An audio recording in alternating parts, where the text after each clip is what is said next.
Bien, el título es Revoluciones tecnológicas y oportunidades de desarrollo para Latinoamérica, aprendiendo de la historia para abordar el futuro.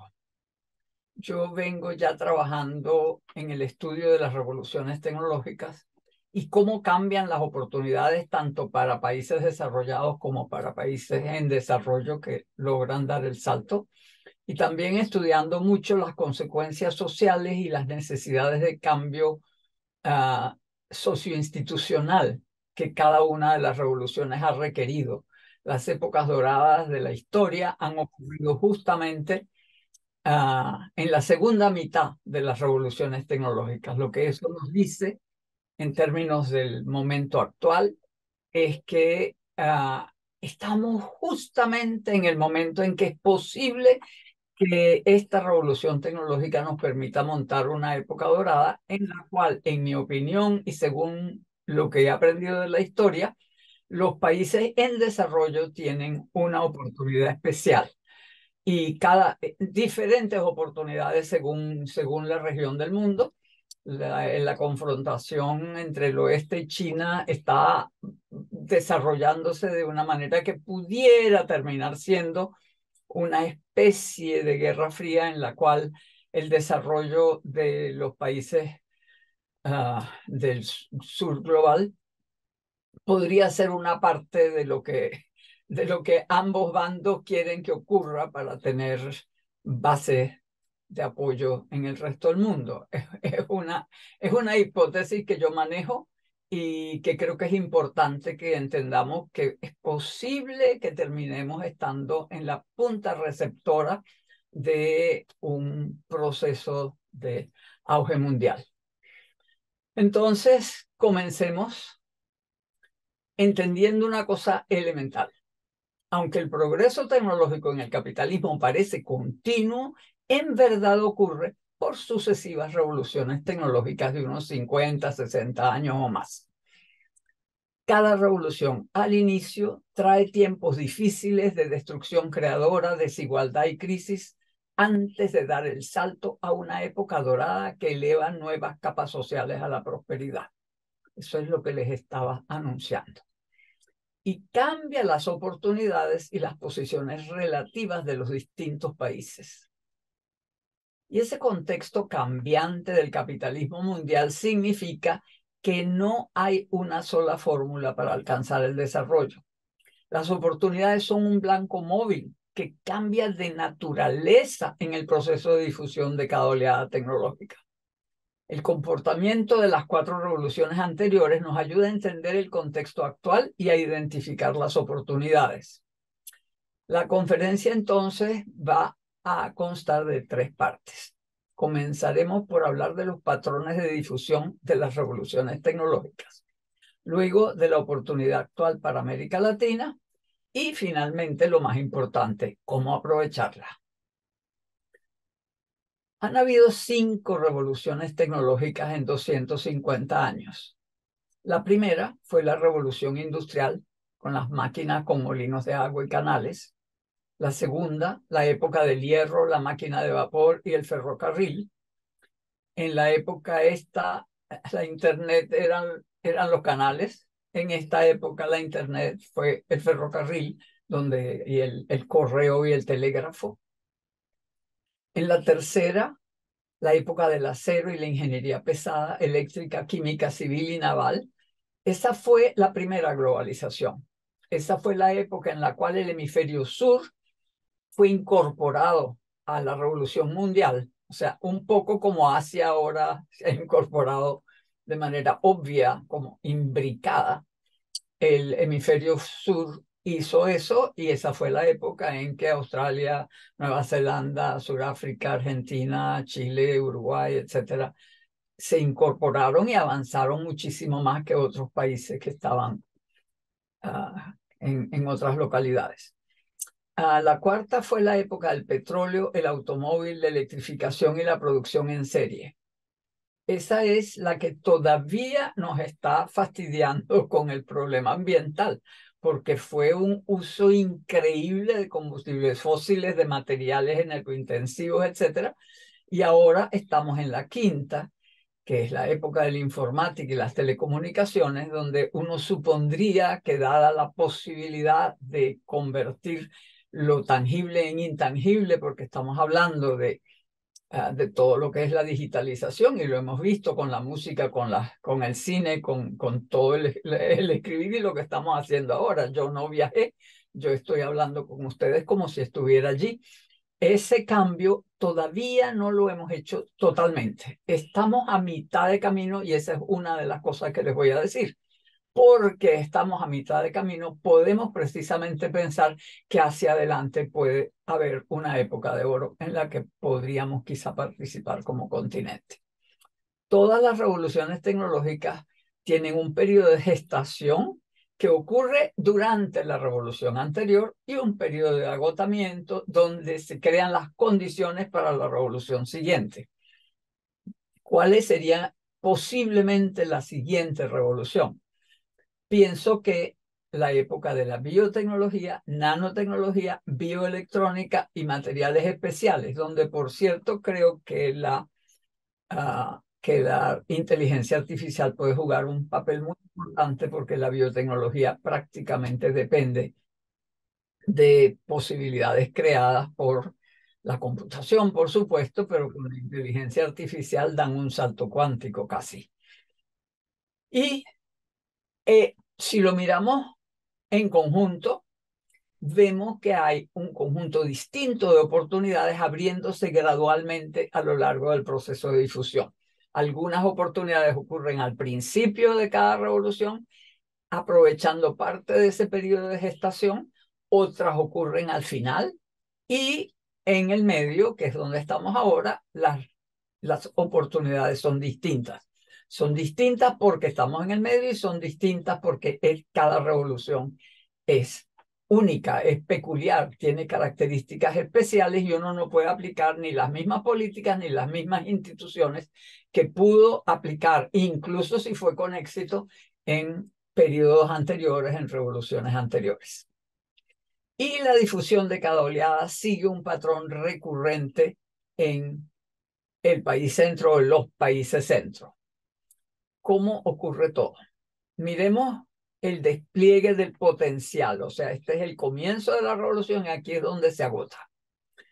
Es una curva S donde al principio se difunde lentamente, luego se difunde muy rápidamente hasta que llega a la madurez cuando ya no le quedan más innovaciones que hacer, ni más que crecer, ni más productividad posible, ni más mercados, etc. Ese es el periodo que, por cierto, vivimos seriamente en los años 70 con la estanflación de la época precisamente por la madurez de la tecnología. Hay un traslape entre la madurez de la anterior, la gestación de la siguiente, y entre siempre hay un overlap, o sea, las revoluciones no empiezan desde cero, hay un proceso de difusión que empieza mientras la otra todavía está allí. Pero eso es la visión, digamos, sencillita de lo que ocurre. Lo que ocurre es mucho más complicado que eso y está comprobado que ha ocurrido en las 4 veces anteriores, por lo cual es natural que esperemos que en esta ocasión también ocurra. Y eso lo digo porque está en la naturaleza de la economía de mercado funcionar así. El modo como funcionan los mercados conduce a que tengamos lo que les voy a explicar ahora. Las primeras décadas de cada revolución tecnológica son lo que podríamos llamar el periodo de instalación. Luego viene una cosa que se puede llamar intervalo de relevo. Ya les voy a explicar por qué se llama de relevo, donde hay recesiones, productividad baja, inflaciones, pero sobre todo populismo, también les voy a decir en un momento. Y por último viene el periodo de despliegue, donde la revolución se propaga de modo sinérgica. Estas son las épocas de oro, que es lo que tendríamos por delante. ¿Cuál es la característica del periodo de instalación? Es un proceso turbulento y desigual, donde le va mal a mucha gente y le va bien a muchos otros, pero justamente es un proceso polarizado de lo que Schumpeter llamó destrucción creadora. Es decir, para poder instalar las nuevas tecnologías, las nuevas revoluciones, las nuevas empresas, los nuevos productos, los nuevos modos de vivir, los nuevos modos de producir, hay que destruir los viejos o obligarlos a montarse en el caballo, a obligarlos a adoptar las nuevas cosas. Y eso lo hace el capital financiero. La tecnología se difunde en competencia feroz, forzando el nuevo paradigma contra el viejo. Es un periodo con polarización del ingreso controlado por el mundo financiero, por las finanzas que se les da rueda libre. Termina generalmente con una, dos, tres burbujas financieras y sus colapsos. Y eso lleva a un periodo de inestabilidad e incertidumbre, de intranquilidad social, de violencia, resentimiento y sobre todo populismo. Porque la gente que se siente que le quitaron su futuro, que ya sus hijos van a vivir peor que ellos, que la esperanza que tenían ya desapareció, de pronto aparecen unos líderes que les dicen que les van a resolver todo, que son y están tan molestos como tú. Mi resentimiento es tan grande como el tuyo.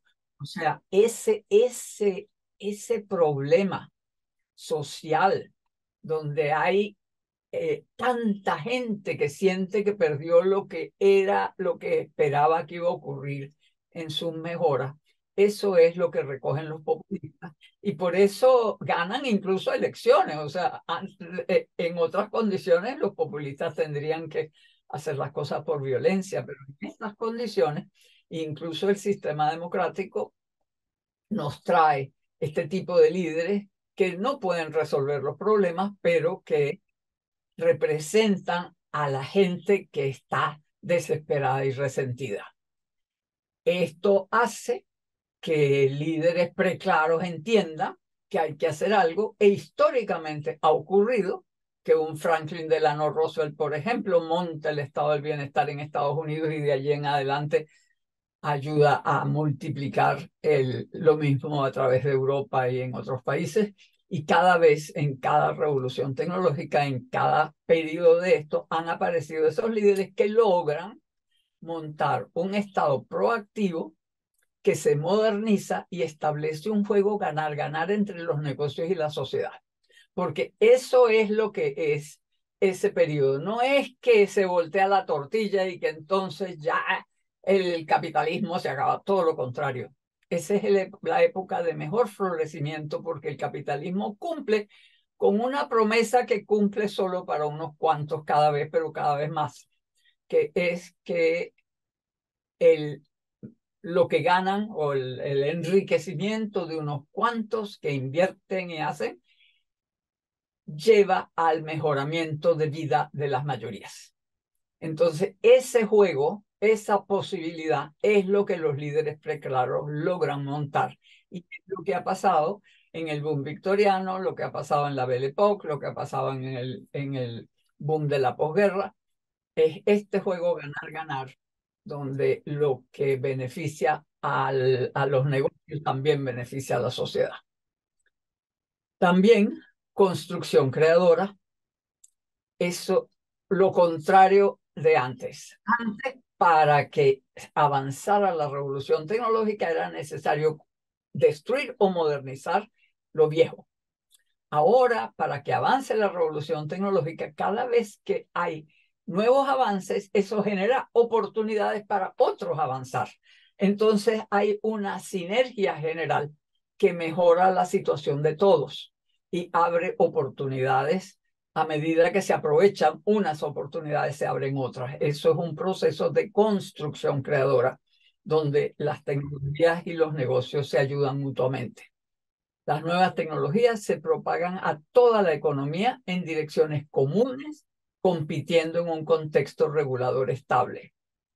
Son las épocas de oro. Yo sostengo que estamos aquí. Las oportunidades en la periferia se abren o se cierran según el periodo y la naturaleza de las tecnologías, y su aprovechamiento depende de las condiciones previas y de la calidad del liderazgo. Y ambas cosas son sumamente importantes. Ningún país en la historia ha dado el salto al liderazgo o al desarrollo sin una promoción fuerte, clara e inteligente de la innovación por parte del Estado. Esto es históricamente súper comprobado. Los saltos al liderazgo mundial, Estados Unidos, en la primera globalización, en los años 70 del siglo XIX, el Estado ayudó de mil maneras, incluido el montón de tierra que le quitó a los mexicanos, que le compró a los franceses, que quitó a los indígenas. Toda esa tierra que le pertenecía al Estado se la fue dando a los ferrocarrileros, se lo fue dando a los estados para que montaran universidades, se lo fue dando, o sea, fue creando riqueza a partir de esta enorme cantidad de tierra que tenía.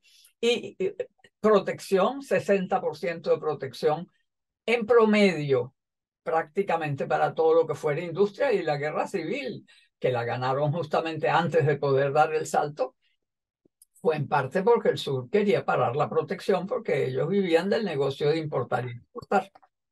Entonces, allí Alemania también dio el salto al desarrollo y ambos se le fueron por delante al líder de la época, que era Inglaterra, también con ayuda del Estado muy fuerte. Bueno, en Japón,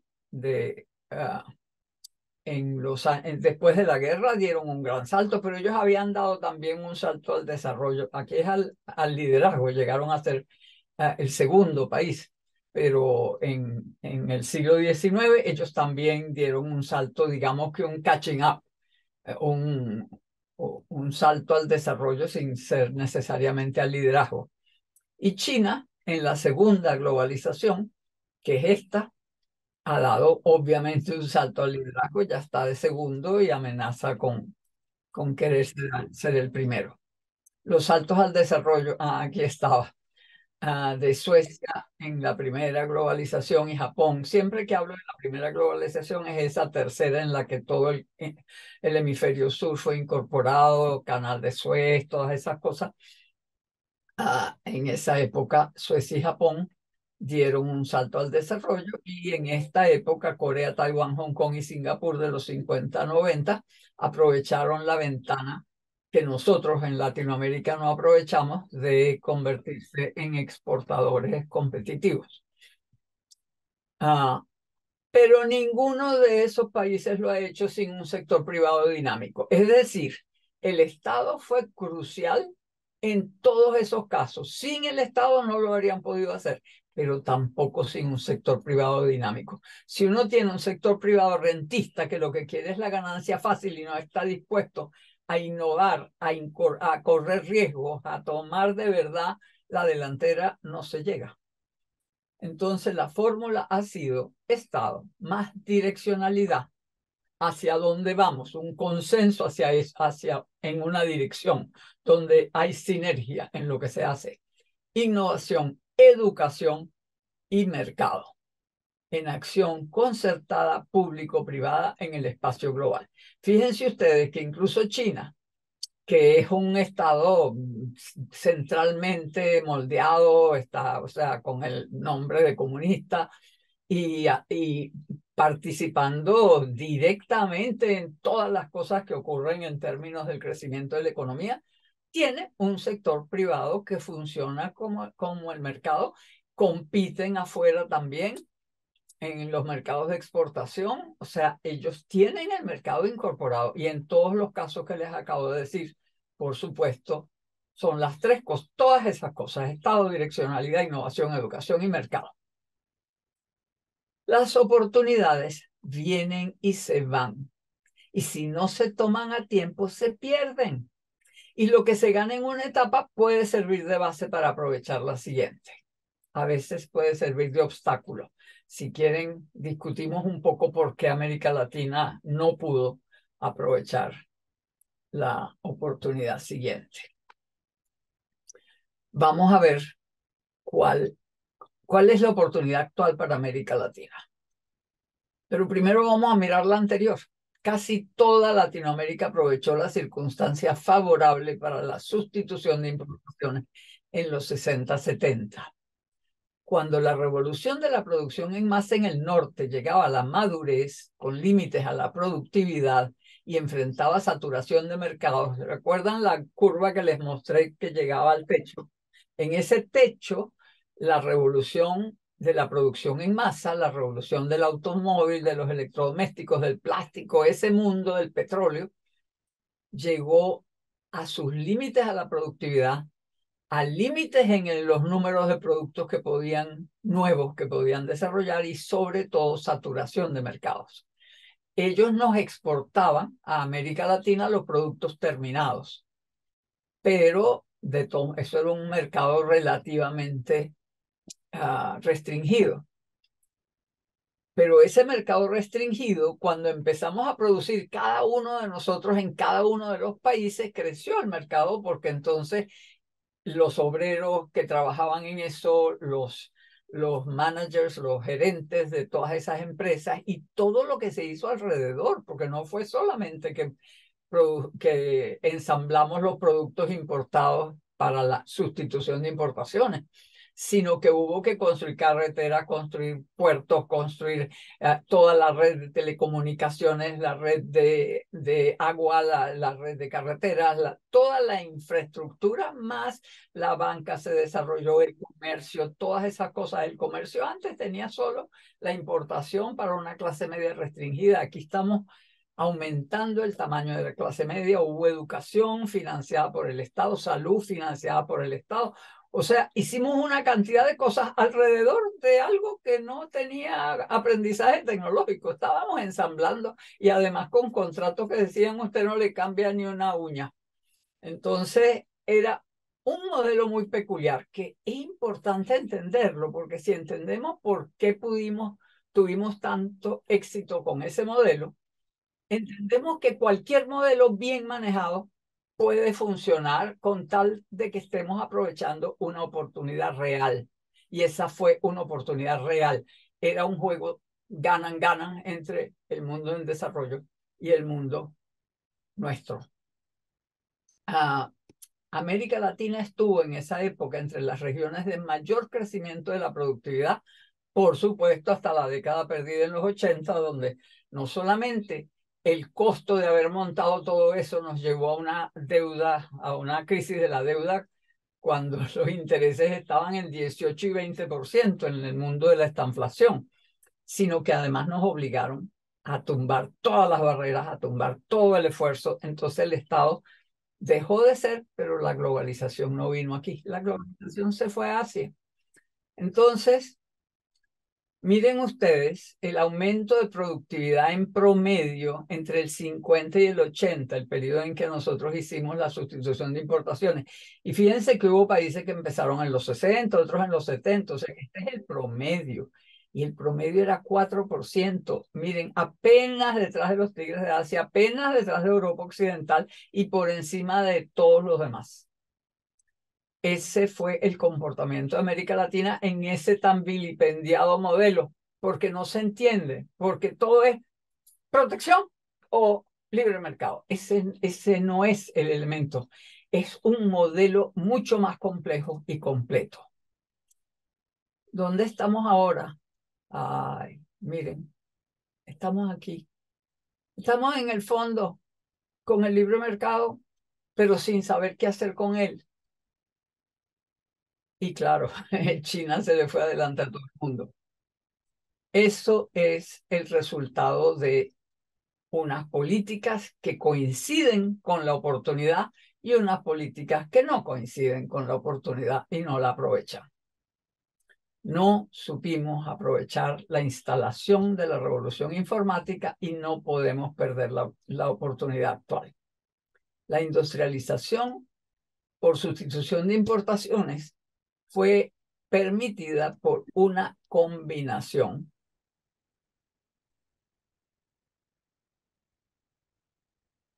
La siguiente combinación. Un primer mundo con mercados saturados, Latinoamérica interesada en producir. Y por el otro lado, tecnologías maduras, transferibles sin restricciones. Ya esas tecnologías no tenían valor, ya no importaba las patentes, o sea, claro, te obligaban a respetarlas, a respetar la franquicia y a pagar por ella. pero ya no era el secreto que la empresa quiere guardar porque ya las patentes, digamos, o habían expirado o no tenían importancia, porque ya cuando las tecnologías están maduras, la competencia se da por costos, no se da por tecnología. Eso creó la oportunidad para la sustitución de importaciones, que significaba ensamblaje para el mercado interno, porque la idea de que ellos no tenían suficiente mercado exigía que cada país mantuviera el mercado que tenía y lo multiplicara, de tal forma que entonces ahora, en lugar de exportar productos terminados, exportaban partes, pero muchas más partes que el equivalente a los productos terminados antes. ¿Qué teníamos nosotros? O sea, ¿por qué podíamos aprovechar la oportunidad? Porque teníamos una clase media educada, no tan grande como la que pudimos montar financiándolo con la sustitución de importaciones, pero era una clase media educada, mejor que en algunos otros continentes en términos de competencia, con demanda solvente, porque, bueno, porque justamente en los periodos anteriores, esa capa que era capaz de consumir tenía suficiente ingreso. El Estado, lo más importante, el Estado tenía ingresos por la monoexportación. Los productos, los minerales y la energía que nosotros exportábamos entraban como ingreso al Estado y el Estado entonces podía tener la posibilidad y la disposición de proteger el mercado interno, porque tenía con qué, porque había dinero de los minerales y los materiales y la agricultura y lo que exportábamos, recursos naturales, pues. En esa época Latinoamérica creció, ya no es solo productividad, sino crecimiento 4% promedio, y ahí estamos metiendo los paisitos de Centroamérica y todo, al lado de Brasil y otros, algunos que estaban creciendo al 7, 8 y 10% en algunos años. Aumentó la clase media, se formó una amplia capa obrera, se montó la infraestructura, se desarrolló una capa empresarial y se adquirió experiencia en las industrias de construcción y procesos. Y esto es muy importante porque tanto las industrias de construcción como las industrias de procesos son muy importantes para la oportunidad que les voy a presentar ahora. El asunto es que no pudimos utilizar la oportunidad que aprovecharon los asiáticos en los 80, 90, yendo de la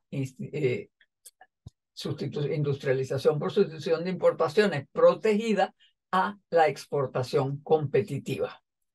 Hoy, con la confluencia de la revolución de las TIC, la transición verde y la reglobalización, que medio les mencioné al principio en la introducción a la charla, se abre una nueva oportunidad. ¿En qué consiste? Una economía globalizada ya, necesitando recursos naturales, biológicos, energéticos y mineros. Y por otra parte, mercados segmentados de todo tamaño y acceso a redes globales con crecientes requisitos por biodiversidad, cambio climático y equidad social. Entonces, la situación es que hay una enorme demanda de recursos naturales, pero además los podemos abordar en esta ocasión con tecnología e inclusión para un desarrollo ambiental y socialmente sustentable. Allí es donde yo les voy a hablar luego de cómo lo vamos a aprovechar. El asunto es que ya los recursos naturales no son aquella cosa que se supone que era sin tecnología, cosa que nunca fue cierta. La cantidad de tecnología que se necesita para producir cobre o petróleo o lo que sea es enorme. Pero la idea era que si uno hacía mejoras tecnológicas, se difundían inmediatamente y se traducían en precios y no como estaban haciendo los países desarrollados, que hacían mejoras tecnológicas y subían los precios en lugar de bajar, porque le pagaban más a sus trabajadores y entonces simplemente lo que era mayor productividad se traducía en mejores salarios, que entonces se traducía en mayor demanda. Entonces ellos tenían su juego completo y nosotros pagábamos las consecuencias. Ahora, la situación de recursos naturales, tecnología e inclusión es una oportunidad completa para un desarrollo ambiental y socialmente sustentable. ¿Cuál sería el contexto de aprovechamiento? ¿Por qué lo podemos aprovechar nosotros en particular y no Asia, por ejemplo?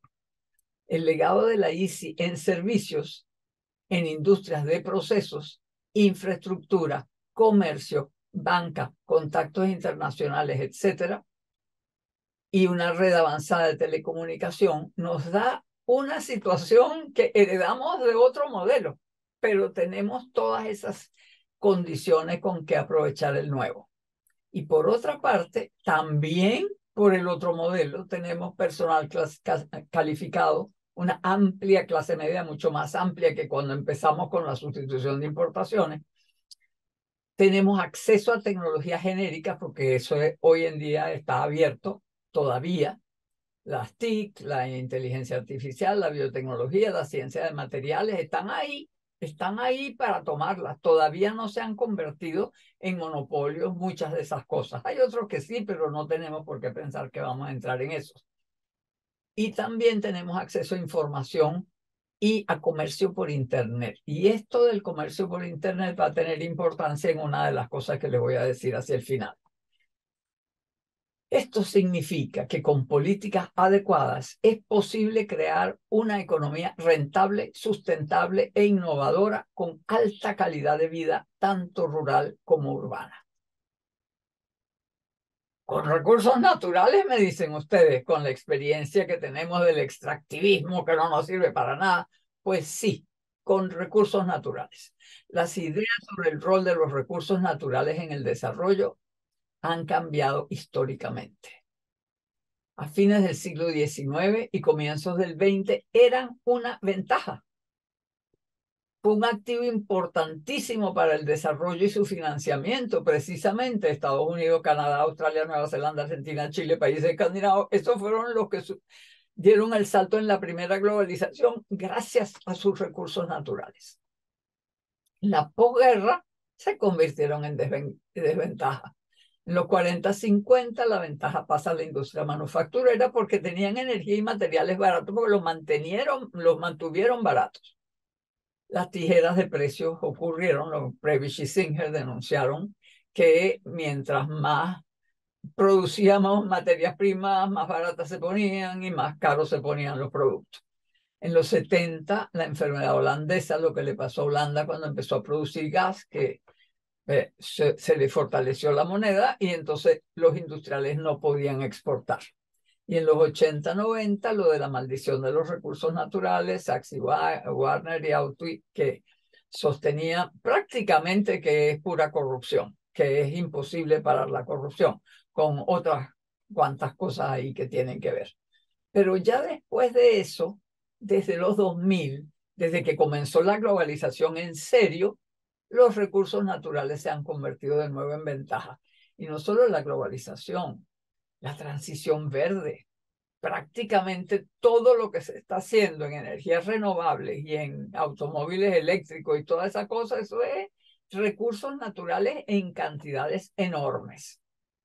Vamos a mirar las dimensiones de la oportunidad en minería, por ejemplo. La variedad de materiales. Todos estos materiales son requeridos en grandes cantidades. Los rojos los existen en cantidad significativa en América Latina. ¿Cómo crece la demanda estimada? Bueno, son dos gráficos porque tú no puedes poner juntos una cosa donde, como el litio, que crece la demanda 965%, o el grafito a 383%, con algo que crece a 37%, a 11 o a 9. O sea, estamos hablando de todos estos materiales que están creciendo enormemente en demanda. Pensado que al 2050 vamos a tener, que podríamos tener industrias muy importantes. Y en caso de lograr ventajas como disponibilidad de hidrógeno verde, entonces las posibilidades de la minería y del procesamiento in situ crecen aún más. Y si lográramos que el transporte se hiciera con barcos con vela asistida por computadora. No sé si los han visto, parece como una lámpara japonesa y la computadora recoge el viento y hace y lo sube y la baja según las condiciones, y también con paneles solares y el aprovechamiento de todas las cosas que se pueden aprovechar para que el transporte también sea verde, de tal forma que llega un momento en que vamos a tener ventaja en utilizar con energía directa o a través de hidrógeno verde. Podemos entonces nosotros hacer la minería, el procesamiento y el transporte y llevar ya el producto terminado, no al que va a hacer el procesamiento, sino que el que lo va a utilizar. Entonces, esas nuevas circunstancias son sumamente importantes. Y el patrón actual de la globalización cambiará inexorablemente. Vamos a mirar los efectos visibles del calentamiento global que están creciendo. El costo creciente de riesgos y externalidades. Ya las empresas de seguros están recalculando porque ya la preocupación es grande y están tratando incluso de financiar que se reduzca el riesgo. Los cambios geopolíticos, la inseguridad de suministro. Se está dando un cambio radical en las ventajas y costos relativos de la producción, transporte y distribución de bienes tangibles, junto, por supuesto, con las crecientes tensiones entre Occidente y China, que también cambian las condiciones y empiezan a ser muy importantes lo que están llamando friendshoring, que, que produzcan los amigos que estén cercanos, en lugar de tener que depender de India, de China, donde no se sabe si las cosas se ponen más difíciles. Esto va a llevar a un cambio en las políticas gubernamentales y un cambio en las estrategias de negocios. Y estoy hablando de los del norte y de los del sur, en ambos casos, llevando a la reespecialización geográfica y reubicación masiva de la producción física en redes óptimas, locales, regionales y globales. Ese cambio que está por delante lo tenemos que aprovechar. Esa es la salvación de América Latina. Una estrategia sistémica basada en los recursos naturales debe abarcar toda la red, desde bienes de capital y servicios hasta empaque y despacho. Es decir, no es que vamos a hacer extractivismo en una esquinita. Estamos hablando de algo mucho más complejo que podemos hacer si lo organizamos. Las organizaciones que ustedes representan serían las encargadas de garantizar que eso sea así. Entonces, la producción sustentable de recursos naturales, sean mineros, agrícolas, forestales, marítimos, lo que sea, requiere que a la vez uno se ocupe de la inversión, incluyendo exploración, la posibilidad de diseñar y producir equipos e insumos, y luego los diferentes procesos que terminan en última instancia en productos más o menos terminados, donde también tenemos que desarrollar empaque, marcas, etcétera. Y estoy hablando de también productos agrícolas. Todo lo que puede significar, por ejemplo, que rescatemos el sabor de nuestras frutas. Nosotros tenemos frutas. Ustedes, por cierto, los peruanos son de los pocos que están aprovechando eso bien, que es rescatar el sabor de las frutas, de los arándanos, de las cosas, de los cereales, de los granos, que son especiales y que tienen sabores desconocidos en el mundo, y entonces uno abre mercados para productos especiales manteniendo el sabor, que es lo que la producción en masa destruyó. La producción en masa se ocupó de que fueran preciosos a la vista, que fueran durables, que duraran lo más posible, y el sabor, ¿qué es eso? La nutrición, ¿qué es eso? Ese no era problema.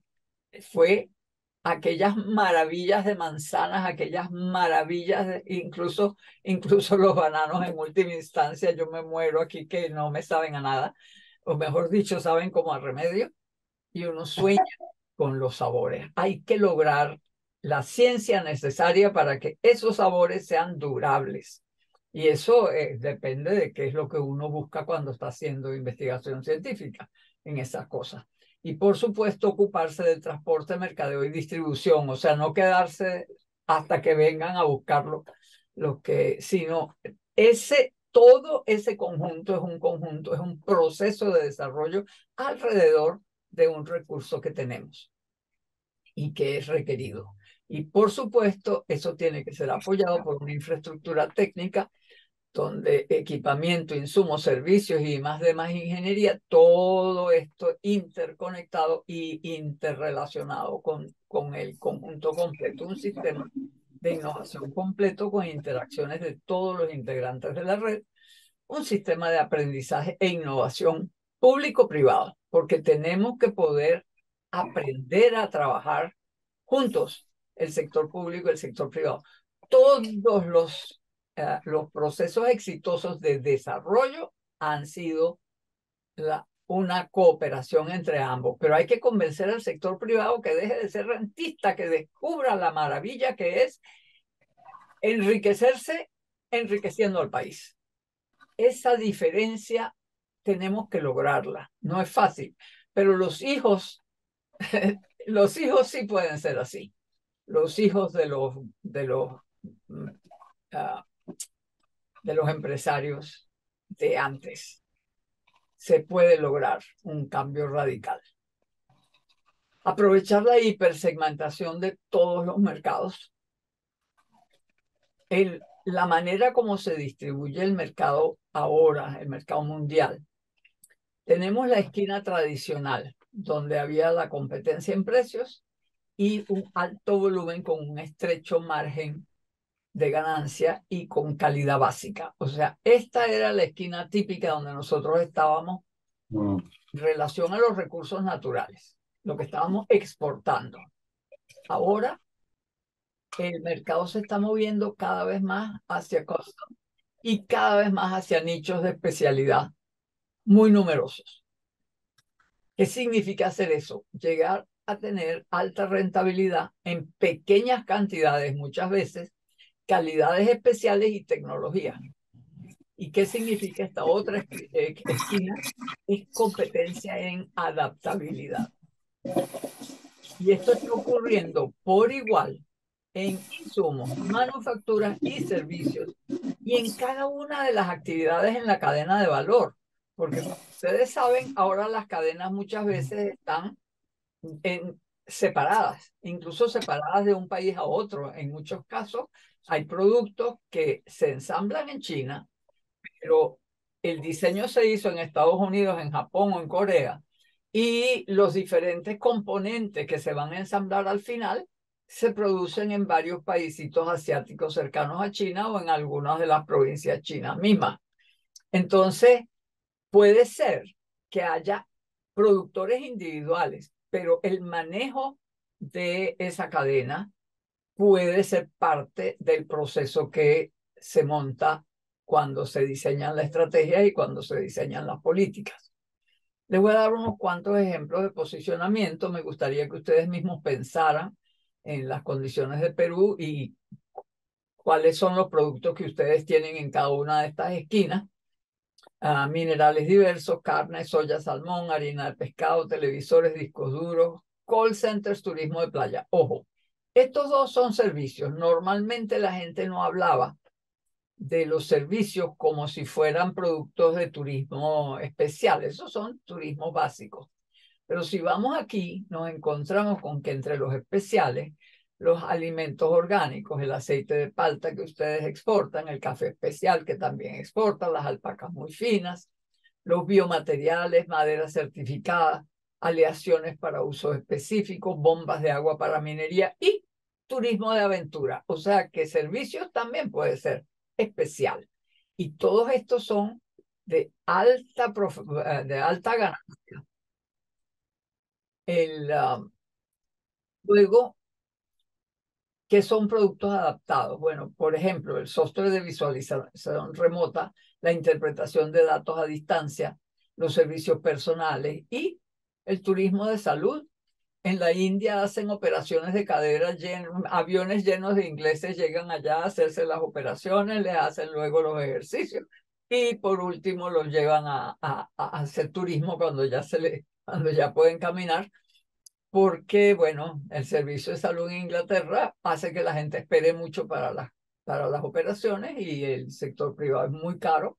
entonces la gente hace esto y uno averigua cosas de ese tipo y puede ofrecer servicios. Ciertamente la salud en Estados Unidos es carísima. ¿Qué posibilidades tendríamos nosotros de ofrecer? Nosotros tenemos excelente medicina en América Latina. Grandes edificios, el estadio de Beijing, instrumentos para bio y nanotecnología, turismo en la civilización incaica, bueno, que ustedes hacen bastante visita a la isla Galápagos. O sea, estas son cosas que solo aquí se pueden hacer. Cuando usted tiene algo que solo usted puede hacer o que solo usted hizo, eso ya es una ventaja y eso atrae lo que sea, si se trata de turismo, si se trata de vender algo que solamente alguna empresa, hay empresas, ARM, por ejemplo, una empresa inglesa que fue comprada por los japoneses y ahora por los norteamericanos y acaba de ir a la bolsa, una empresa que diseña los chips para los teléfonos y es la que lo hizo desde el principio. Entonces, claro, uno puede tener un producto muy único. Ahora lo importante es entender cómo se hacen los avances. Los avances se logran mediante un reposicionamiento apropiado, apoyándose en lo aprendido en las ventajas ya construidas. O sea que si usted está en un área de servicios básicos, usted puede empezar a moverse hacia productos especiales. Con una de sus cosas, usted prueba como un piloto y si tiene éxito, ¡pum!, ya ese producto quedó para ser un producto especial de alta rentabilidad.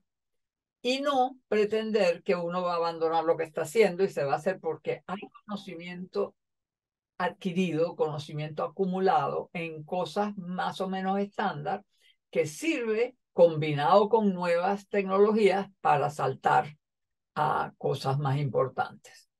Entonces, no tratar de abandonar lo viejo, sino tratar de irlo elevando en productividad. Otro aspecto que es importante son las múltiples oportunidades para empresas pequeñas. Pero las pymes tradicionales y las EPICs, es decir, empresas pequeñas intensivas en conocimiento, que son otro pájaro, es muy distinto de lo que es una pyme, que es un poco una empresa pequeña tradicional. Ellas son muy distintas y necesitan apoyos diferentes. ¿Cuáles son las condiciones favorables a las pymes y a las microempresas? Bueno, el hecho de que se pueden hacer pagos y compras por Internet, plataformas y redes de cooperación. Uno puede tener un producto que instala en las muchas plataformas que existen, desde la de Amazon, Apple, qué sé yo, depende de lo que uno esté vendiendo. Si estás vendiendo cine, se lo vende a Netflix o a alguna de las muchas otras. Tiendas especializadas en todo el mundo. Existen tiendas que venden productos orgánicos, tiendas que venden solo medias, calcetines, solamente. O sea que es posible también encontrar redes especializadas para distribuir los productos de uno.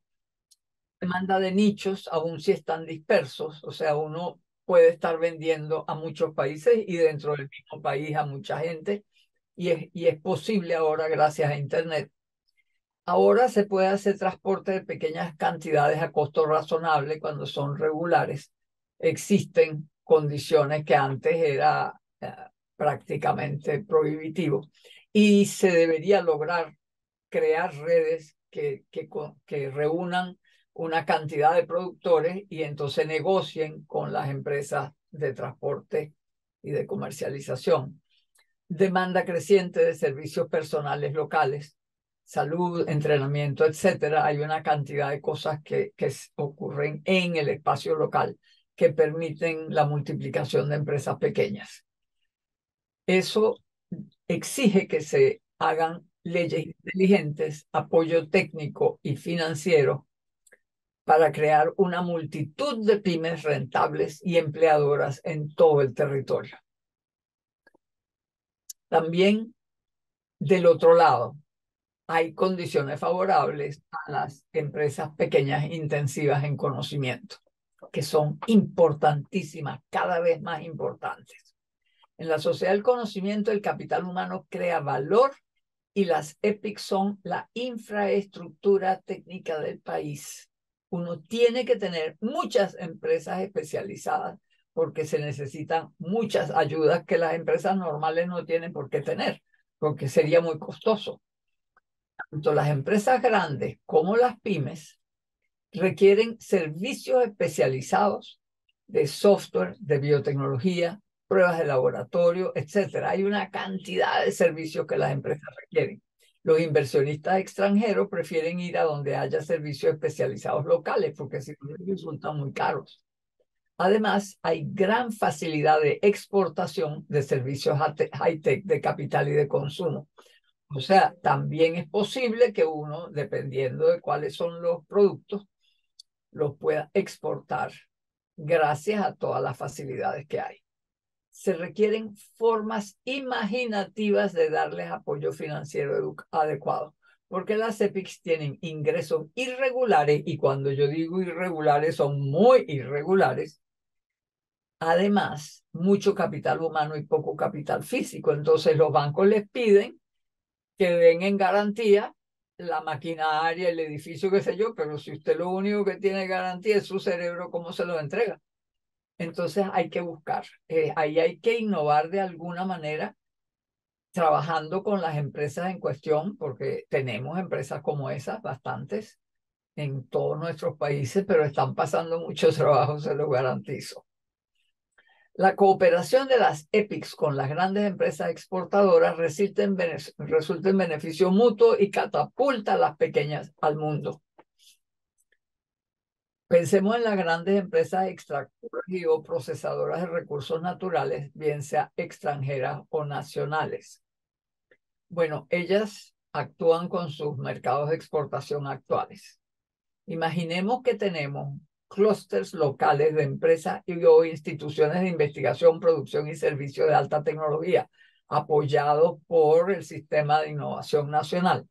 Estas empresas entonces también logran trabajar con las empresas porque desarrollan productos que son útiles para estas empresas. A la larga, para poder hacerlo, la conexión con empresas e instituciones extranjeras de investigación, producción y servicio de alta tecnología es súper importante para que éstas estén al día. Y eso a veces se logra pagando, creando becas, creando periodos de estadía en institutos avanzados del mundo. Hay todo tipo de facilidades. El mundo desarrollado, sobre todo los académicos del mundo desarrollado, están felices de ayudar a la gente que viene del sur global. Así que eso es posible y claro, a veces puede costar plata, pero también los mismos países que hospedan a estos logran, brindan facilidades y financiamiento. Entonces, ¿qué ocurre en este proceso? Bueno, que las mismas empresas extractoras logran nuevos mercados especializados adicionales gracias a este apoyo, pero también estas empresas logran exportar directamente. Entonces, esto significa que si nosotros logramos desarrollar suficientes EPICs, que son como empresas de servicios, de consultoría, esas cosas, podemos aprovechar la hipersegmentación de los mercados para multiplicar esa infraestructura técnica que requerimos incluso para atraer capital extranjero, pero sobre todo también para fortalecer nuestro propio capital local. Y las empresas van del aislamiento a la inserción en redes locales y globales. A lo largo de la cadena de valor se generan acuerdos desde los insumos iniciales hasta la distribución final, alrededor de una gran empresa, lo cual incluye desagregación interna, externalización y diversas formas de inversión conjunta, contratos o colaboración local o a distancia. Esto ustedes lo conocen, está pasando muchísimo. Y la red o clúster o plataforma de empresas pequeñas o medianas que usualmente se combinan cooperación y competencia. No sé si ustedes conocen los casos del norte de Italia, donde las empresas se reunían, montaban, financiaban un centro de investigación y desarrollo, financiaban procesos de comercialización internacional y luego competían, o sea, cofinanciaban entrenamiento de personal, todas cofinanciaban, incluso se daban garantías para que los bancos financiaran a una chiquita daban garantías comunes. Ese tipo de clúster que ocurrió en el norte de Italia, en el norte de Dinamarca, que se estableció también en parte en Brasil, no sé si ha ocurrido en Perú, pero es un modelo muy importante cuando se tienen varias empresas que producen lo mismo. Una incorporación inteligente a redes adecuadas brinda muchas ventajas. Es importante facilitarlas, promoverlas y apoyarlas. Sea cual sea la forma de las redes, el sistema de innovación necesita tener conexiones más o menos fuertes con las instituciones de ciencia y tecnología y con las empresas técnicas y EPICs. Las empresas y redes productivas rodeadas de todo lo que puede ser apoyo, universidades, laboratorios de investigación, empresas de consultoría, empresas de ingeniería, servicios técnicos. Sin eso, son muy frágiles. Esas empresas, servicios o instituciones tendrán mayor o menor nivel de competencia y los procesos de desarrollo, los procesos exitosos, cuentan con redes cada vez más competentes y con interconexiones cada vez más fuertes. Fortalecer esto es una de las labores más importantes de las instituciones de ciencia y tecnología, las políticas, las que son de políticas de ciencia y tecnología. A diferencia de la fuerza homogeneizadora del modelo de producción en masa, este paradigma facilita la coexistencia de gran variedad en todos los terrenos, desde la empresa gigante global hasta la microempresa local, desde la más alta tecnología hasta la más tradicional, desde los productos superprocesados hasta los orgánicos, desde lo más intensamente urbano hasta lo auténticamente rural, desde lo contaminante hasta lo ambientalmente sano, desde lo estandarizado hasta lo hecho a la medida. Como verán, esto abre un amplísimo espectro de oportunidades y exige heterogeneidad institucional para el manejo de políticas. No tiene ningún sentido que una sola organización se ocupe tanto de las grandes como de las chiquitas. Son dos mundos, tanto de las urbanas como de las rurales. Son dos mundos. Entonces, ¿cómo aprovechar la oportunidad de la que venimos hablando? Bueno, dado el carácter de la oportunidad, es posible lograr dos metas distintas y complementarias: el crecimiento económico sustentable con posicionamiento global y el pleno empleo y bienestar para todos. Establecer una estrategia dual con políticas y redes de apoyo diferenciadas. Les acabo de decir que no podemos tener una sola institucionalidad para un mundo tan variado. Eso implica dos modos distintos e integrados de abordarlas. La institucionalidad requerida en esta oportunidad es muy distinta de la centralizada que sirvió para la sustitución de importaciones. Aquella fue para un proceso fundamentalmente urbanizador. Las ciudades crecieron una barbaridad y el campo se vació. Muy separado del uso del territorio para la producción de recursos naturales, se quedaban solo los que estaban y requiriendo migración masiva a las ciudades, multiplicando la informalidad y desanimando la innovación. Ahora, y cuando les digo desanimando la innovación, no es porque se fueron a las ciudades. Desanimando la innovación porque la sustitución de importaciones era muy peculiar. Si usted quería producir martillos y el Ministerio de Industria chequeaba cuántos productores de martillo había y cuánta importación de martillos había antes de que empezaran a producir, ya era suficiente. Entonces, señor, produzca clavos, porque martillos ya está cubierto. De tal forma que si una empresa quería innovar haciendo martillos completamente distintos, no, porque martillo es martillo, entonces usted no hace innovación en martillo. Pero además, los que estaban produciendo martillos, si a alguno de ellos se le ocurría una innovación que aumentaba en 20% la productividad, resulta que la producción para martillos era 30%. Y si usted aumentaba su productividad en 20%, en lugar de ganar 30%, iba solo a ganar 10%. O sea, no tenía sentido. Todo estaba organizado para que hubiera más producción y más empleo. Solución inteligentísima, pero la innovación fue la que sufrió. Por eso la gente en los institutos de investigación se desesperaba, que no hay puente, que no les interesa, que no quieren, que solo quieren dinero, pero sí es que sus contratos estaban hechos de tal manera, tanto con el Estado como con la empresa proveedora de la tecnología, que les impedía, porque había el contrato decía usted no le puede cambiar nada, entonces tampoco podían adoptar cosas. Entonces, si uno entiende ese modelo, se da cuenta de que necesitamos un modelo completamente distinto. Ahora se abre la posibilidad de desarrollar todo el territorio, aprovechando sus riquezas directamente y haciendo de cada gran proyecto de explotación de recursos mineros, agrícolas, marinos, forestales, un proyecto de desarrollo de la comunidad local. No solamente porque participen, sino porque brindan servicios y productos a todo lo que es tanto al personal como a la empresa, como a las actividades productivas, pero también haciendo otras cosas, porque en la medida en que la comunidad prospere, hay posibilidades de hacer otras cosas y claro, teniendo la globalización que tiene la ventaja de que Internet está en todas partes, que no hay que construir la carretera, o sea, la electricidad, los grandes cables para el teléfono y eso, no. Ahora incluso eventualmente vamos todos a tener satélites. La Internet te garantiza que estás en el mundo, no importa en qué rincón te encuentres. Entonces, ahora vamos a poder promover la innovación en serio, porque tenemos circunstancias distintas.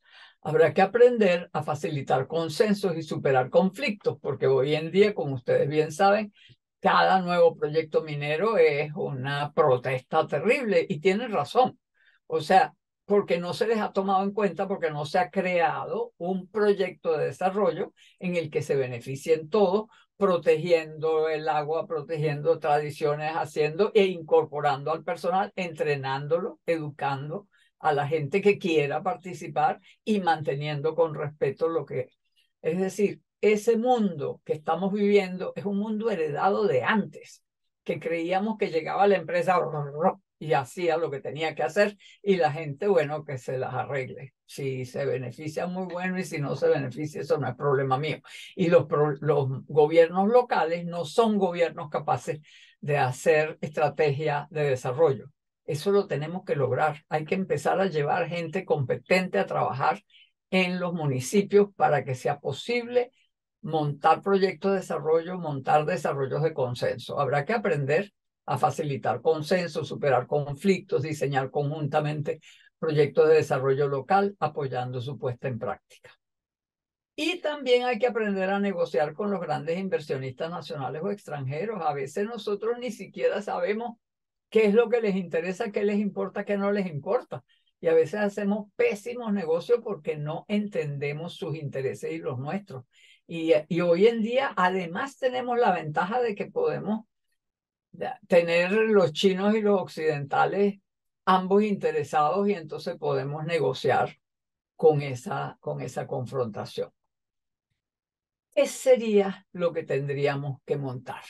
Un modelo dual integrado con procesos convergentes de crecimiento e innovación sustentables. Por una parte, los sectores remolque del crecimiento, redes productivas sustentables alrededor de los recursos naturales constantemente modernizados. Esos son los grandes proyectos de todo lo que es especial para estar en la punta en la exportación. Son tecnologías competitivas y sustentables para los mercados globales. Pero por otra parte, podríamos desarrollar economías locales especializadas e interconectadas en todo el territorio.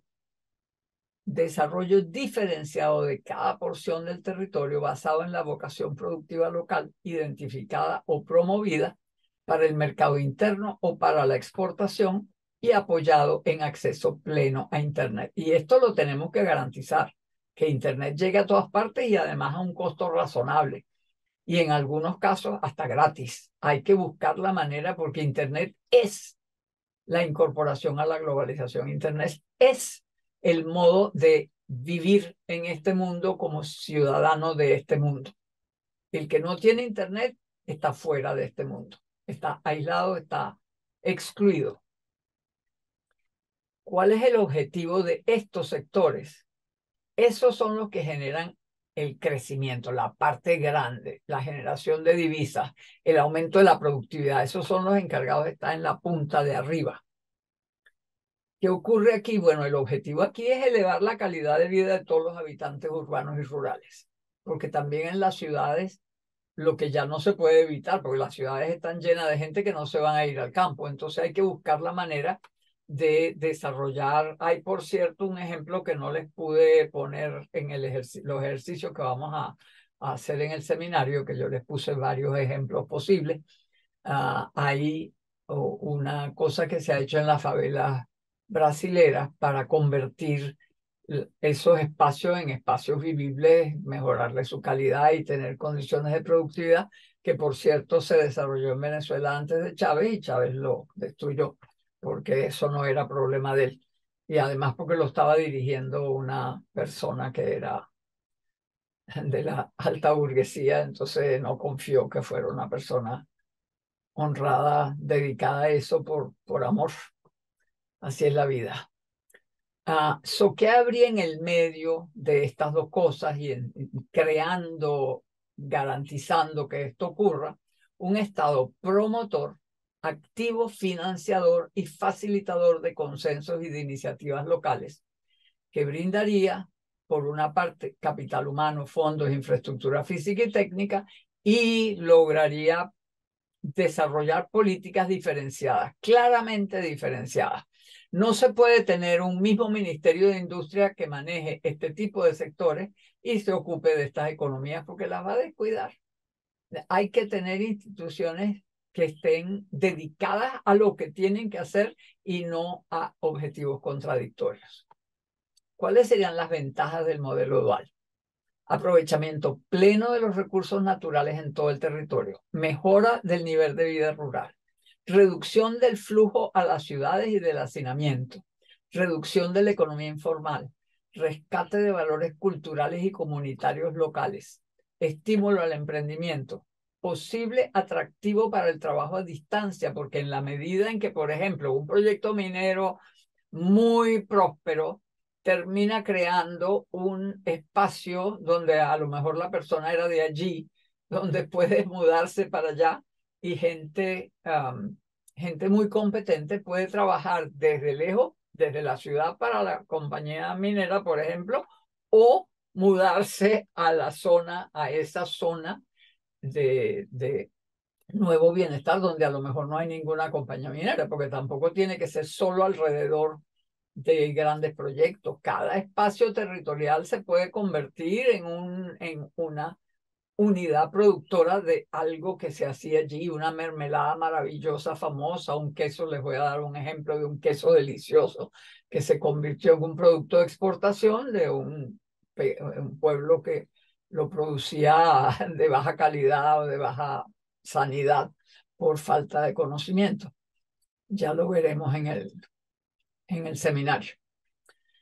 La Internet posibilita superar el aislamiento geográfico y la diferencia cambio-ciudad. Eso lo tenemos que entender. Campo-ciudad ya no es lo que era. Podemos dejar que siga siendo. O sea, solo va a dejar de ser lo que era si aprovechamos las nuevas condiciones. Si no las aprovechamos, pues seguirá siendo un problema. Su aprovechamiento supone un enorme esfuerzo educativo y de apoyo y un marco institucional apropiado, insisto en eso. Una institucionalidad dual para la estrategia dual integrada. Marco institucional complementario para los sectores remolque de avanzada, brindando apoyo político y en las políticas, promoviendo sinergias y consensos con todos los involucrados, negociando con otros gobiernos, que muchas veces es con el gobierno que hay que negociar y no necesariamente con la empresa de allí, realizando I+D e inversión complementaria y de avanzada, apoyando en otros aspectos identificados por las empresas líderes mismas, respetando que es posible que las empresas realmente, si uno es serio y sabe lo que está haciendo, las empresas respetan y negocian bien. El ejemplo que les voy a dar de cómo funcionó Noruega dependía de que Noruega se le sentaba por delante a las empresas y las empresas sabían que eso era en serio y que el próximo gobierno no iba a cambiar de opinión para que le den unos cuantos millones al bolsillo y entonces ya se acabó el juego. El problema, esto es, aquí estamos hablando de trabajar de tal manera que las empresas extranjeras respeten al gobierno local porque es un gobierno honrado y competente. Yo sé que ustedes desde Prominorte no pueden resolver el problema de qué es lo que hace el gobierno, pero esa es la meta. ¿Cómo lo hacemos? Lo tenemos que buscar la manera de hacerlo. Y creando un marco fiscal y regulatorio fuerte, claro y estable. Obviamente estas empresas tienen que pagar royalties correctos, tienen que pagar impuestos correctos, tienen que contribuir sabiendo que en la medida en que prospere el país y la región donde están operando, ellos también van a tener mejores condiciones, no van a tener conflictos y van a tener la posibilidad de prosperar. Tranquilos, nadie los va a nacionalizar. Y por otra parte, esto es para las grandes, por otra parte, un marco institucional de promoción y apoyo directo al desarrollo territorial de base, ayudando a identificar oportunidades y nichos, promoviendo su aprovechamiento, brindando apoyo técnico y financiero para desarrollar los negocios, las organizaciones sociales y las innovaciones necesarias, organizando el entrenamiento requerido y ofreciendo el apoyo técnico que puedan necesitar los nuevos emprendimientos. Y eso implica competencias diferentes y distinto tipo de personal con diversas formas público-privadas de colaboración. La gente aquí tiene que ser cosmopolita, tiene que ser gente que ha hecho posgrado en el exterior, tiene que ser gente los del Estado, que van a funcionar con esta gente poderosa, con dinero, con posibilidades, con educación y todo eso. Usted no puede tener a una gente que no sea del mismo tamaño desde el punto de vista de competencias intelectuales y de seguridad en sí mismo, no puede negociar con gente de ese tipo sin tener a su gente más poderosa enfrente. Aquí es al revés. Aquí usted necesita igual altas competencias, pero lo que necesita es que sea gente cálida, que sea gente que sepa trabajar, que respete, que ame a la población, que quiera ayudarla de verdad, verdad, que esté interesado en su bienestar en serio y que trabaje mucho, porque aquí en estas condiciones hay que brindar apoyo personal para que las cosas puedan ocurrir. Es un cambio muy grande que la gente deje de ser solamente un perdido campesino por allá y se incorpore, agarre internet y se dé cuenta de que sus hijos y su vida va a ser mejor si logran montar empresas, que aprendan a montar empresas, que aprendan a escoger los que son líderes para que sean los que dirigen las empresas que se monten. O sea, es un proceso de creación. Yo incluso pensé en la posibilidad de que los estudiantes de la universidad hicieran un año de práctica aprendiendo cómo se montan negocios, cómo se hacen, cómo se definen cosas con una red de consultores que los ayuden y comunicándose ellos y convirtiéndose en un año sabático, digamos, de cooperación con este tipo de proyecto que logre desarrollar todo el territorio. Es una idea un poco loca que en algún momento le interesó a CEPAL, pero yo no tuve tiempo de ocuparme. Y todo eso fortaleciendo política y económicamente a las regiones y localidades. Y eso incluye que los gobiernos locales dejen de ser esas cosas como perdidas, que no. El gobierno local tiene que ser gobierno local, que tiene que ser un organismo capaz de desarrollar y a la gente le tiene que interesar ser parte del gobierno local. Que eso sea atractivo porque lo que vas a hacer es construir bienestar, no mantener las cosas así más o menos como están. Dar un salto al desarrollo sustentable con equidad mediante una estrategia en dos tiempos. Lograr el crecimiento ahora con base en la doble oportunidad para los poseedores de recursos naturales creada por la globalización, el paradigma de las TIC y la transición verde, y prepararse para dar el salto con la próxima revolución tecnológica, desarrollando ahora capacidades, empresas y redes locales y globales en los sectores del futuro: biotecnología, inteligencia artificial asociada a los recursos naturales, nanotecnología, bioelectrónica, materiales a pedido, todas estas cosas, porque eso fue lo que hizo Asia con la revolución de las TIC. Eso no lo planificaron. Aprovechemos la lección y no desperdiciemos la oportunidad. La cuestión Estado o mercado, ¿la vamos a resolver? Los proyectos nacionales exitosos tienen un patrón común, ya yo les hablé antes. Identifican una oportunidad, establecen instituciones adecuadas de promoción y apoyo, elevando la capacidad técnica del Estado. Súper importante que el Estado, que se entienda que el Estado es un organismo de alta capacidad técnica, grandes proyectos u objetivos, misiones. Ustedes ya tendrán, la tendrían que haber tenido la semana pasada, pero escucharán a Mariana Matinato al final del curso. Grandes proyectos objetivos, recursos humanos empresariales y técnicos a diversos niveles, acceso a tecnologías, alianzas técnicas y comerciales, y por el otro lado, financiamiento, direcciones claras con políticas fuertes, generando sinergias y consenso estable.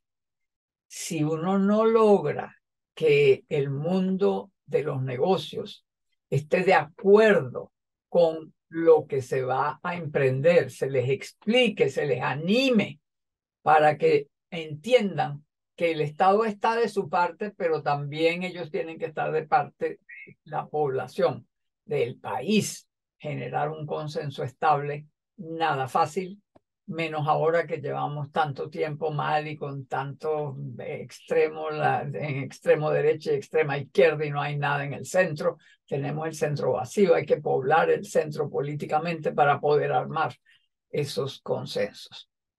Ni el Estado ni el mercado, sino ambos apuntando a un rumbo de consenso. Muchas gracias. Conversemos de todo esto. Pavel. Muchas gracias, Carlota. Es un tema, creo que muy actual el que tocas. ¿Cómo podemos promover un poco el desarrollo de nuestros países basados en los recursos naturales, ¿no? Y se me viene a la mente lo último que está pasando, por ejemplo, en Chile con el tema del litio, y es un recurso natural que también tenemos, creo que en Perú y en Bolivia. Y lo que ha hecho el gobierno chileno es lanzar una estrategia integral, es decir, ellos quieren atraer inversión extranjera directa, pero también quieren promover algún tipo de industria relacionada al litio dentro de Chile. Entonces han creado un instituto nacional de litio para entender el recurso natural y las tecnologías, ¿no? Y a la par tratar de tener un marco institucional y normativo adecuado para eso. Entonces, la pregunta es cómo compatibilizar esto de atraer la inversión extranjera directa y a la vez fortalecer, digamos, capacidades para en algún momento ser competidores de esa inversión extranjera directa, digamos, en el Bueno, mercado global. las empresas compiten, ellas no tienen problema en competir, mucho menos si han sido socios. El problema de lo que hay que hacer es buscar la manera de ser complementarios. O sea, armar una cosa que en todo momento signifique complementario hasta que eventualmente a lo mejor sí nos podemos convertir en competidores. Pero eso ocurre a los 20 años. Al principio, el problema es que no te quedes tranquilito que viene la empresa, monta todo y tú no haces nada. Entonces, y además que el negocio es como si fuera nada más que el royalty. El royalty es súper importante y una de las cosas que hay que lograr es un royalty que vaya subiendo, que vaya bajando, perdón, que si tú lo que vas a exportar es material bruto, tú pagas un alto royalty, pero a medida que lo vas procesando, va bajando el royalty hasta que prácticamente cuando eres ya un producto industrial, ya lo que pagas es impuestos y no necesariamente royalty. O sea, una cosa que sea un atractivo verdadero para que las empresas vayan bajando y vayan incorporando también políticas que los beneficien cuando incorporen personal local, competencias locales, servicios locales, la famosa compra nacional, maneras que eso lo usan todas las empresas que han tenido éxito, todos los países que han tenido éxito, perdón, han usado políticas de compra nacional de una manera u otra. Ya verán cuando hagamos el seminario el caso de Noruega, que fue así. Gracias, Pavel. Cristian. Primero, agradecerte la charla. Para nosotros es muy importante poder tener tu apreciación. Yo soy parte del Instituto Nacional de Salud. Nosotros desarrollamos tecnologías en cuanto a necesidades estratégicas en temas de salud a nivel nacional. Entonces, nos interesa mucho la parte que corresponde a incrustarnos en en el quinto desarrollo, que es biotecnología. Y de hecho, el COVID nos dejó bastantes lecciones en cuanto a la necesidad de desarrollar tecnología con nuestros recursos. Pero ahí viene mi pregunta. Digamos que la biotecnología o los términos que podríamos acoplar en nuestro sector en realidad están más desde países ya que tienen bastante experiencia, como pueden ser las nuevas tecnologías de vacuna.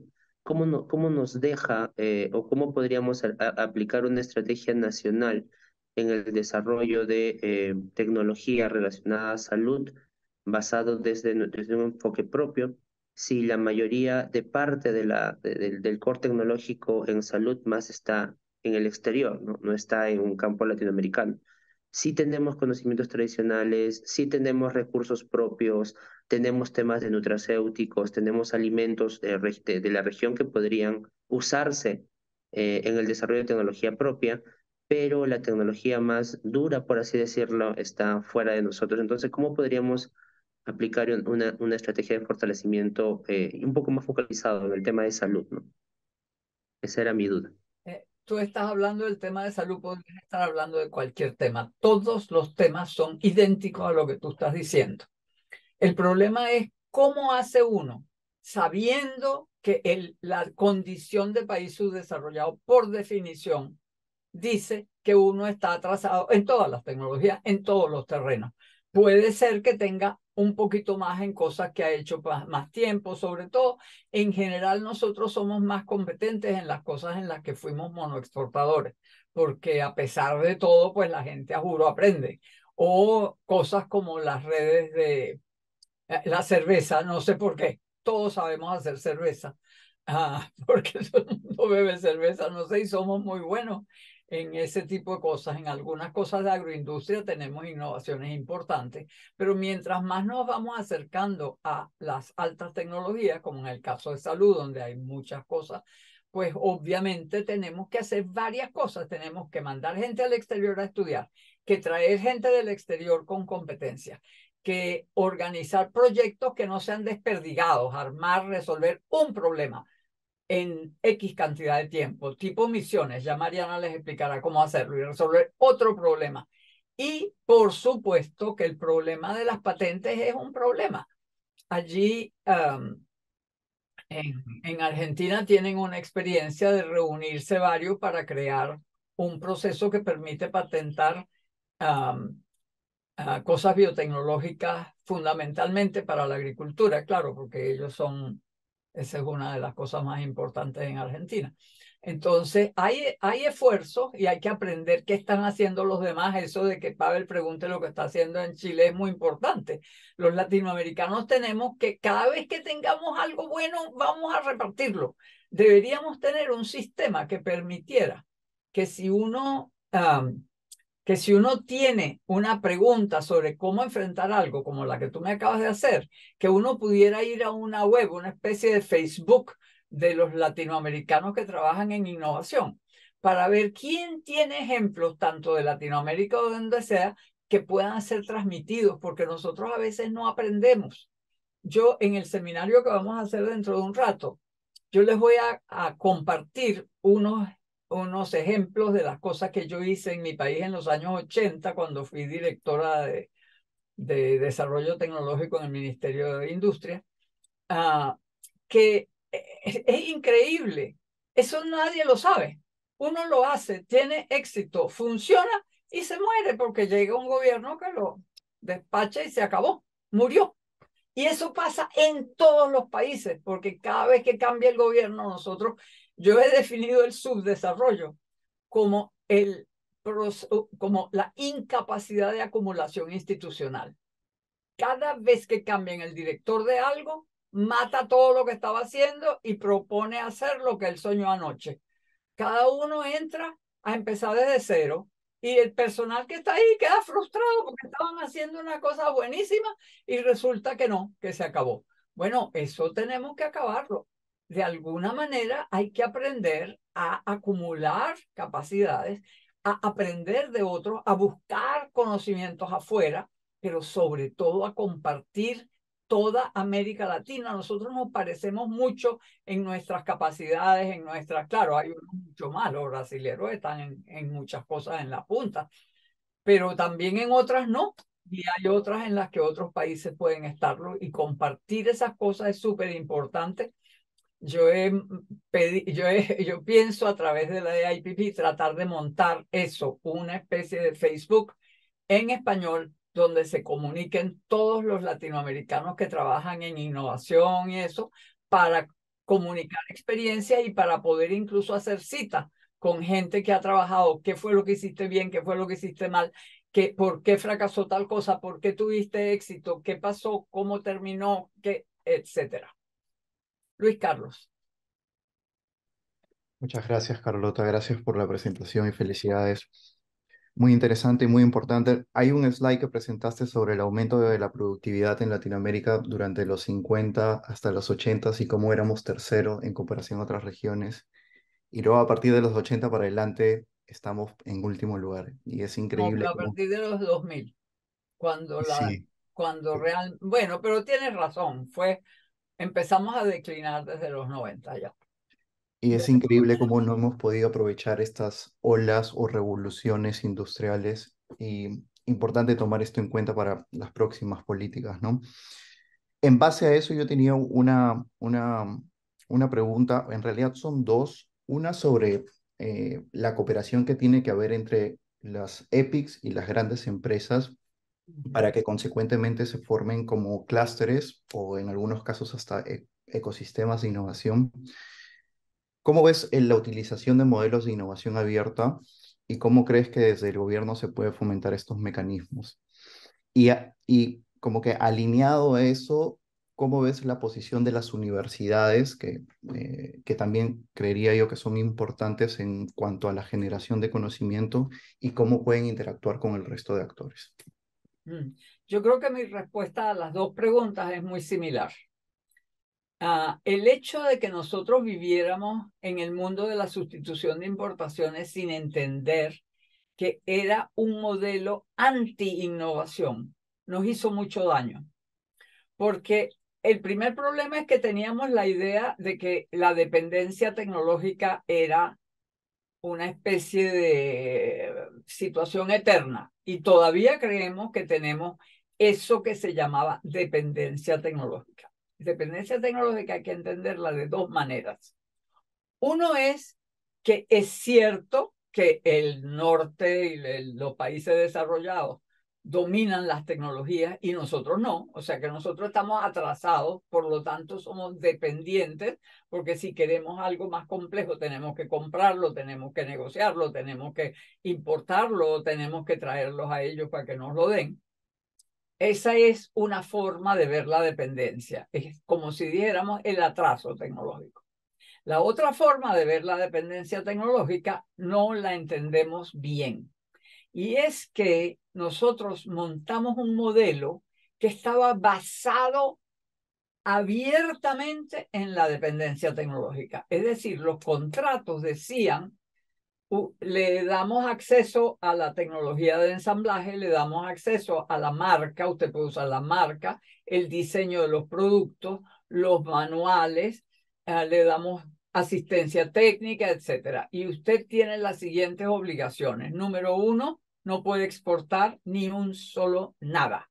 No exporte. Número dos, no puede cambiar nada, ni en el producto, ni en el proceso. Y ya con eso, la dependencia tecnológica es total. O sea, ¿qué decíamos? No podemos formar el puente con la industria. todos los ciencia y tecnología, las universidades desarrollan productos y las empresas tercamente no quieren oír.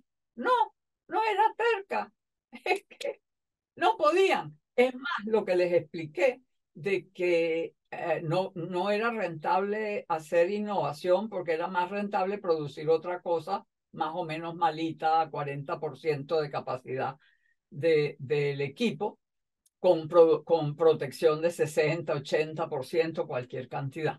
Entonces, esa visión la tenemos metida en el cerebro, metida en el corazón, metida en el alma. No más. Los países que han dado el salto saben que están atrasados tecnológicamente, pero no que la dependencia es ineluctable. Ellos saben que si se empeñan, aprenden.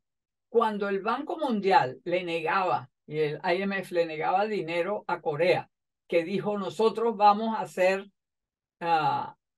acero y vamos a ir al tope de hacer acero y también vamos a hacer barcos y hoy en día son los más avanzados en acero y en barcos le quitaron el negocio a España y a Inglaterra. Y ustedes no pueden, no pueden, no pueden, no podemos, sí podemos. Y dale, y dale, y dale, y dale, y llegaron. Entonces, nosotros tenemos como un complejo de inferioridad, pero no es por culpa, no es en la naturaleza latinoamericana, es una herencia de un pasado real. Las condiciones en las cuales logramos esa maravilla que éramos 4% y estábamos de tercero en nivel en el mundo, creemos que por ahí es y que las condiciones que teníamos en ese momento ya no son. Entonces, la respuesta es cambio de mentalidad, esencialmente. Dios mío, alguien que se llama iPhone, por favor, estás mudo. Solo dice iPhone, yo no sé quién eres. Probablemente soy yo. Ajá. Bueno, soy Juan Rodríguez desde Prociencia. Tuve que salir, dejar mi computadora y pido mis disculpas de verdad sentidas por esto. Pero lo primero es agradecerte, Carlota, ese nivel de compromiso y de claridad con la que has dado tu charla. Me ha gustado mucho, es inspirador, motivador, toda esa información que nos has dado y la que no nos das también, ¿no? Con tu sentimiento. Una cosa que tú has planteado que me parece realmente relevante es ese volver a nacer que casi cada día tienen nuestras instituciones, porque hay mucha rotación de gente, ¿no? Y eso nos quita fortaleza y no sabemos cómo manejarlo. Por ejemplo, pero también de alguna manera nos has dado una luz de solución, porque por poner un ejemplo, los aquí presentes tienen históricos de trabajo en instituciones relativamente cercanas del sistema peruano.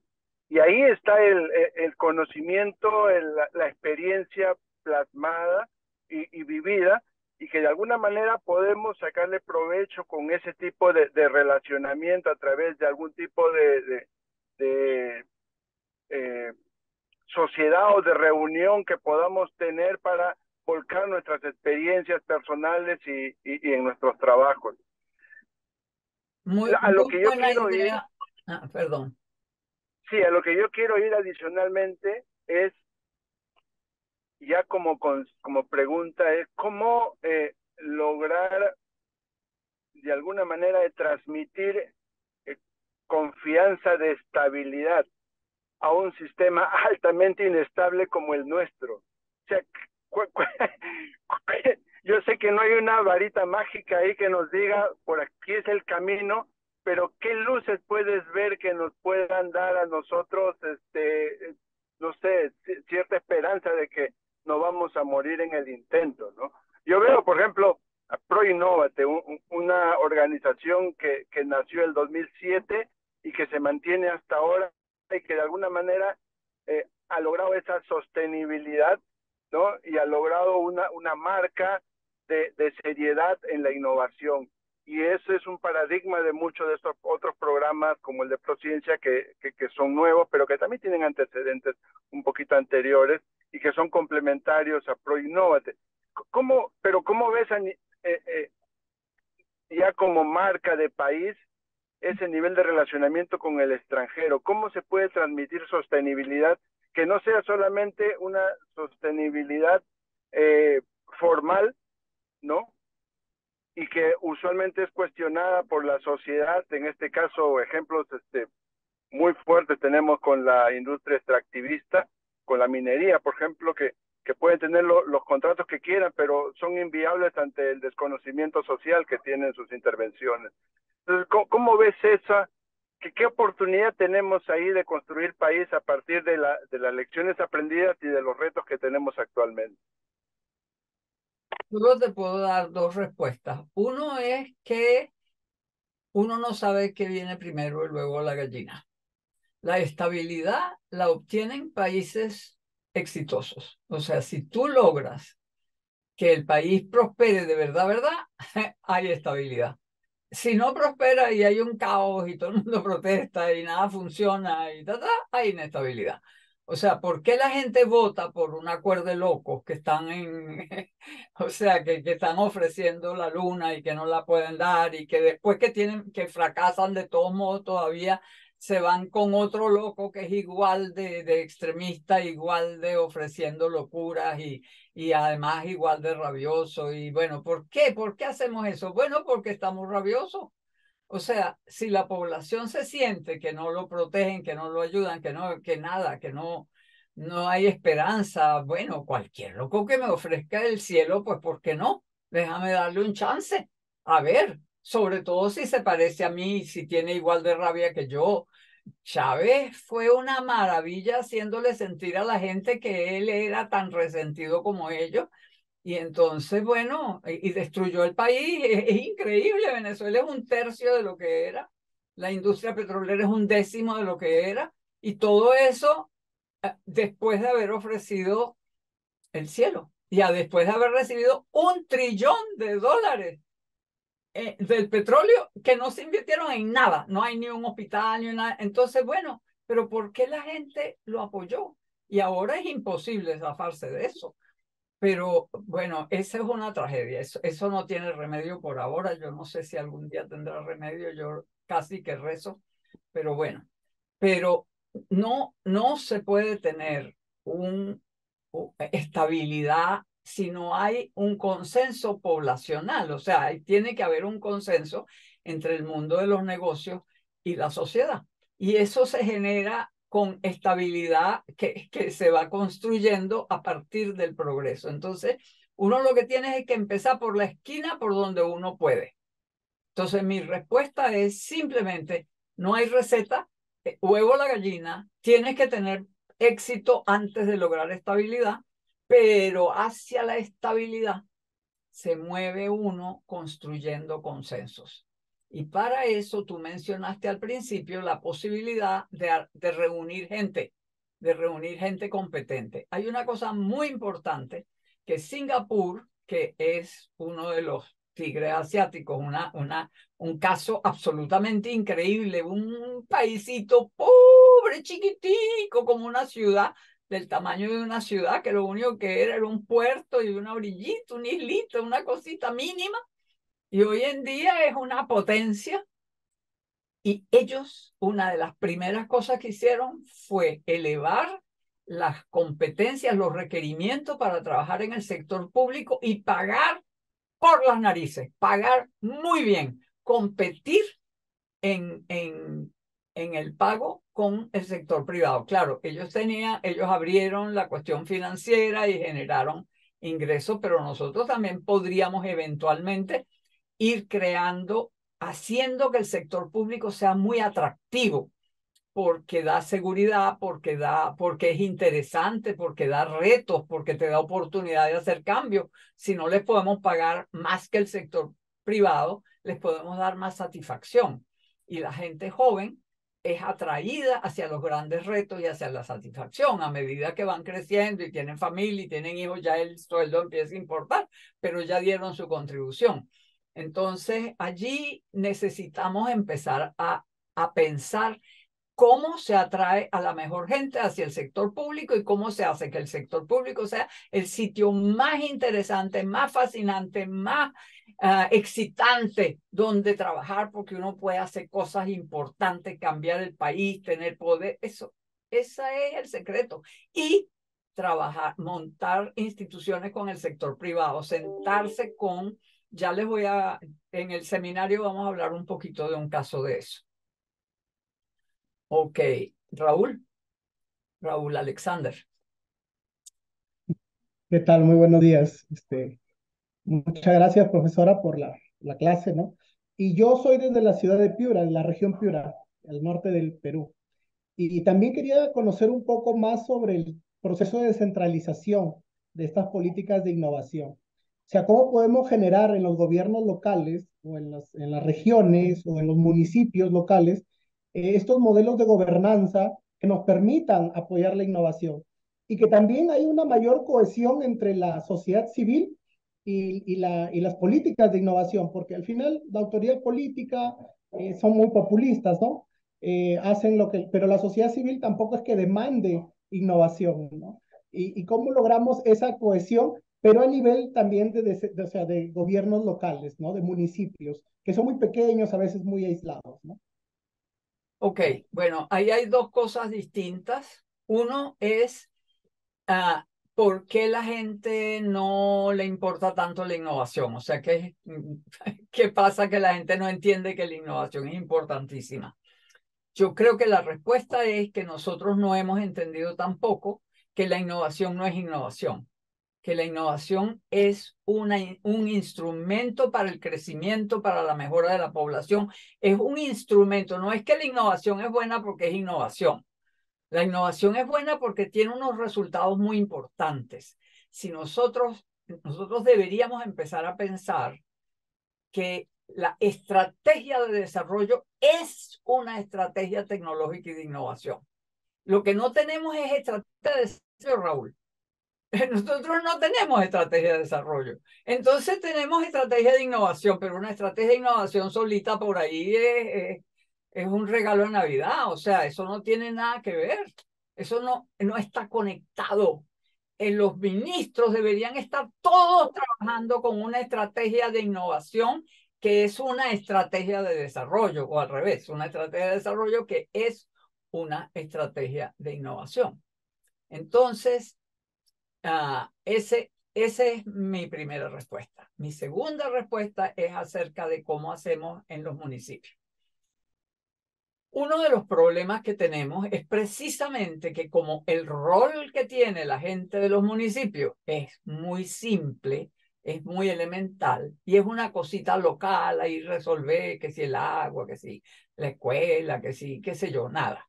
No es, los municipios, los gobiernos municipales no se ven como instrumentos de política industrial, instrumentos de política de desarrollo. Si eso es así, el personal que está allí tiene capacidades para ocuparse de la escuela, del agua, de la biblioteca, de la cosa del mar y de los conflictos, y más nada. Entonces, ¿cómo empezamos? Empezamos tomando gente de donde hay gente competente y escogemos 2 o 3 sitios donde vamos a llevar gente competente y vamos a crear ejemplos de creación, de generación de riqueza local.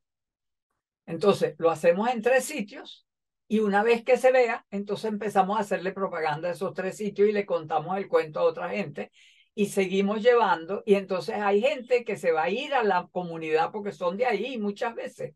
Hay gente que está en la capital que son de ese pueblo y sería bien bueno que si llevamos a gente competente, esa gente sea de ahí y no que sea de otros, sino que sea de ahí y a lo mejor de la misma etnia, si es que se trata de indígenas.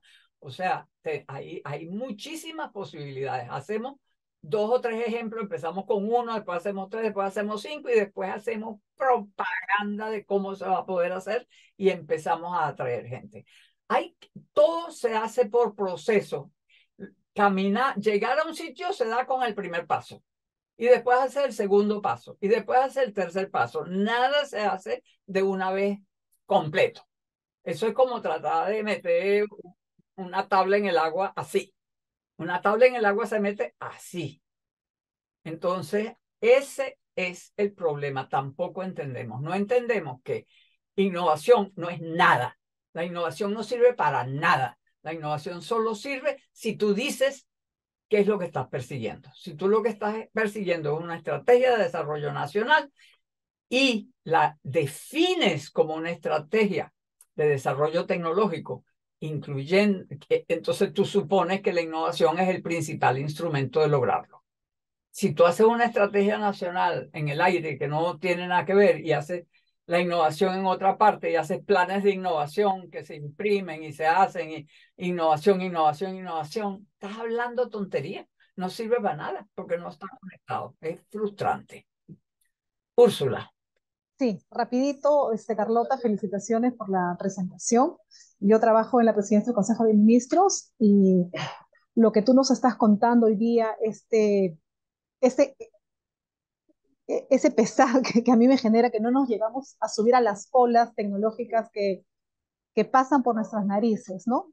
Y creo yo que una reflexión que nosotros tenemos como Secretaría de Descentralización es el tema de que no hemos logrado incluir o posicionar el tema del desarrollo territorial, ¿no? Con este enfoque de innovación. Nosotros estamos trabajando unas agencias, estamos promoviendo que los territorios cuenten con agencias regionales de desarrollo con un enfoque promotor de innovación, ¿no? Y ahí en esa carrera vemos, por ejemplo, que el territorio sabe lo que necesita, sabe cuáles son sus cadenas productivas, sabe cuáles son sus problemáticas. Los actores fácilmente se ponen de acuerdo para sacar adelante uno o dos temas, ¿no?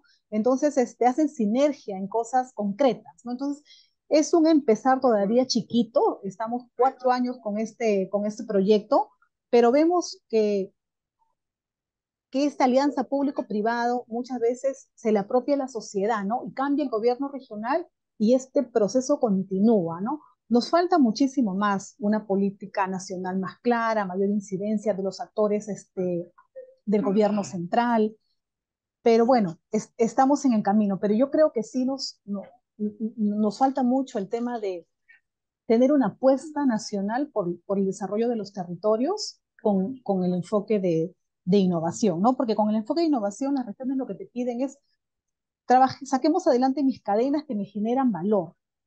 Quiero aprovechar las oportunidades del mercado. Quiero trabajar temas de inclusión, de deforestación. Entonces y no para quedarse en el ámbito ambiental o social, sino para salir al mercado con esa diferenciación, con esa vocación productiva, ¿no?